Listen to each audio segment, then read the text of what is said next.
Hey everyone, welcome back to the channel. Today, we're diving deep into one of the most chilling true crime stories of the 1920s. Imagine two brilliant young minds, obsessed with committing the perfect crime, only for it to unravel in the most unexpected way. Buckle up. This is the story of Nathan Leopold and Richard Loeb. Now that we've set the stage, let's delve into the enigmatic life of Nathan Leopold.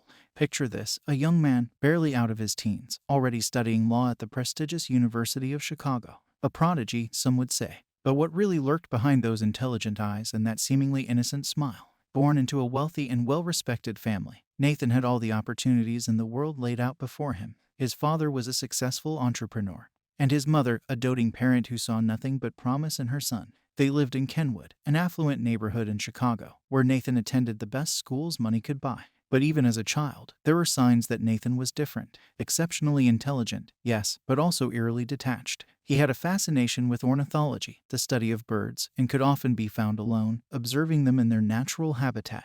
Some say this was an early indication of his obsession with control, with understanding the mechanics of life and death. By the time he was 19, Nathan was already at the University of Chicago, a young man in a hurry to make his mark on the world. But behind that brilliant mind was a darker obsession. He was enthralled by the works of Friedrich Nietzsche, particularly the concept of the Superman, a person so intellectually superior that they are beyond the laws and morals that govern ordinary people. This philosophy became a dangerous justification in Nathan's mind. He started to believe that he was, indeed, a Superman, exempt from the moral fabric that holds society together. And as we'll soon discover, this twisted belief would set the stage for a crime so chilling it would shock the nation to its core. So, who really was Nathan Leopold? A misunderstood genius, or a young man whose intellectual gifts became the breeding ground for darker, more sinister urges? Stick around as we peel back the layers of this complex individual. As we turn the page from Nathan Leopold, another character enters our twisted tale. Meet Richard Loeb, a young man who, like Nathan, was born into privilege but walked a very different path. Richard was born into the Loeb family, a household synonymous with wealth and influence. His father was a vice president of Sears, Roebuck and Company, and the family lived in a mansion that was nothing short of palatial. But unlike Nathan, Richard was not the prodigy his family had hoped for. He was charming, yes, and incredibly charismatic, but academically, he was, to put it mildly, lackluster. Teachers described him as unfocused, and classmates remember him as the guy who was always up for a prank or two. But don't let that fool you. Richard had a darker side, a penchant for mischief that went beyond innocent pranks. As a teenager, he developed a taste for petty crime, shoplifting, vandalism, even arson. It was as if he was testing the boundaries, seeing just how much he could get away with. And then there were the books he read. While Nathan was engrossed in Nietzsche, Richard found himself drawn to detective novels and stories of criminal masterminds. It was almost as if he was studying, preparing for something bigger, something more daring. So, what happens when two young men, both from privileged backgrounds but with vastly different personalities and obsessions, cross paths? You might say it's like mixing fire and gasoline. The result is an explosive combination that would lead to one of the most infamous crimes in American history. As we delve deeper into this chilling story, we'll explore how Richard Loeb's reckless daring meshed dangerously with Nathan Leopold's calculated intelligence. It's a psychological cocktail that neither could resist, and one that would change their lives and the nation forever. Now, dear viewers, we've arrived at the pivotal moment where our two protagonists meet. Imagine a setting where intellect meets recklessness, where obsession meets daring. Yes, it's the University of Chicago, a place teeming with young minds, but none quite like Nathan Leopold and Richard Loeb. It was here that their worlds collided.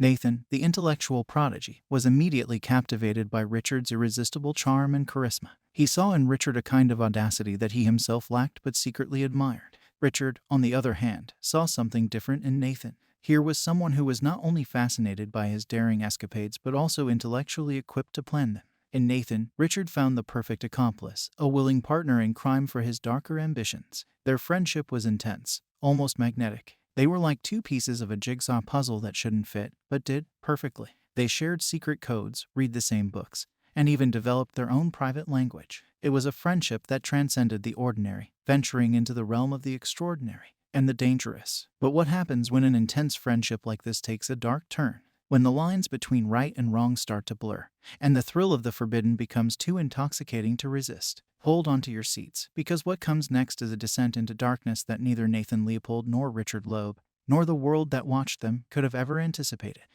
So, we've seen how Nathan and Richard's friendship blossomed, a friendship that was as intoxicating as it was dangerous. But now, let's delve into the shadowy corners of their minds, where the seed of the perfect crime was planted. Richard Loeb was a young man who craved the spotlight.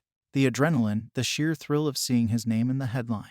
But not for any ordinary feat. No, he wanted to be infamous. And then, the idea struck him like a bolt of lightning: the perfect crime. A crime so meticulously planned, so flawlessly executed, that it would baffle the authorities and electrify the nation. You might think, surely, Nathan, the intellectual, the scholar, would dismiss such a reckless idea. But you'd be wrong. Nathan was not just intrigued, he was enthralled. The concept appealed to his intellectual vanity. Could they, two brilliant minds, outwit the law? The idea was audacious, almost unthinkable, but that's what made it so irresistible to them. They began to plot, to scheme, to dream. They were convinced that they were special, that they could commit a crime so perfect it would be a masterpiece, a dark work of art. But as we all know, the line between genius and madness is a thin one. Were they about to cross it? Were they about to turn their dark fantasies into a horrifying reality? Brace yourselves, because what follows is a tale so chilling it will make your blood run cold. A tale that proves that sometimes the most terrifying monsters are the ones that walk among us, hidden behind a mask of normality.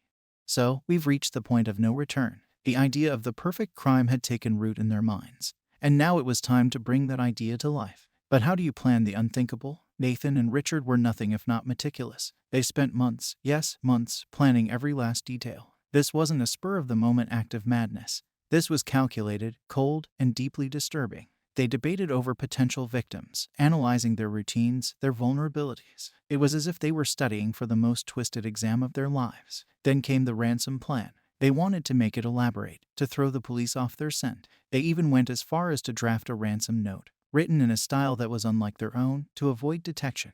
They thought they had it all figured out, down to the last detail. The car they would use, the weapon, the alibis, they left nothing to chance. Or so they thought. But here's the thing about planning a perfect crime.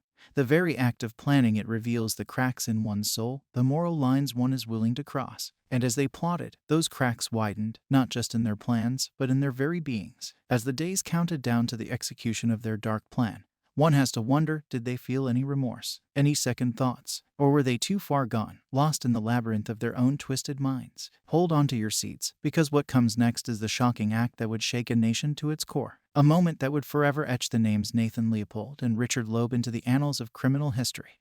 May 21st, 1924, a date that would forever be etched in the annals of American crime history. The sun was setting, casting long shadows on the streets of Chicago. Completely unaware of the darkness that was about to unfold, they had found their victim, Bobby Franks, and not just any victim. This was Richard Loeb's own cousin. The audacity, the sheer cold-bloodedness of it all is almost too much to comprehend. As Bobby walked home, blissfully unaware, Nathan and Richard pulled up beside him. With a smile that hid a world of malice, they lured him into their car. What happened next is nothing short of horrifying. Within minutes, they had struck Bobby with a chisel, sealing his tragic fate. The life of a young boy, snuffed out in an instant, all for a twisted sense of thrill and notoriety. As they drove with Bobby's lifeless body hidden under blankets, they were already discussing how to dispose of him, as if he were nothing more than an object, a means to an end. They eventually disposed of Bobby's body in a culvert, pouring hydrochloric acid over his face and his distinctive abdominal scar, thinking this would make identification more difficult.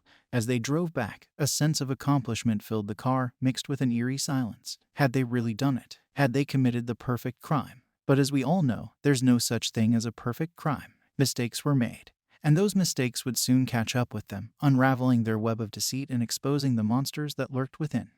They say the devil is in the details. And for Nathan Leopold and Richard Loeb, one tiny detail would become their undoing. They thought they had planned for everything, down to the last detail. But in the world of crime, there's no such thing as perfect. Days passed, and the tension was palpable. Every ring of the telephone, every knock on the door sent shivers down their spines. Were they about to be caught? And then, the unimaginable happened. A pair of eyeglasses was found near Bobby Frank's body. Eyeglasses that could only belong to one person, Nathan Leopold. You see, these weren't just any eyeglasses. They had a unique hinge mechanism, sold to only 3 people in Chicago. One of them was Nathan Leopold. The walls started closing in. The police brought them in for questioning. And under the weight of the evidence and their own guilty consciences, the facade began to crumble. It was over. Their meticulously crafted plans, their dreams of committing the perfect crime, all shattered by a simple pair of eyeglasses. Justice may be blind, but it has a way of seeing through the lies, the deceit, and the darkness that some carry in their hearts.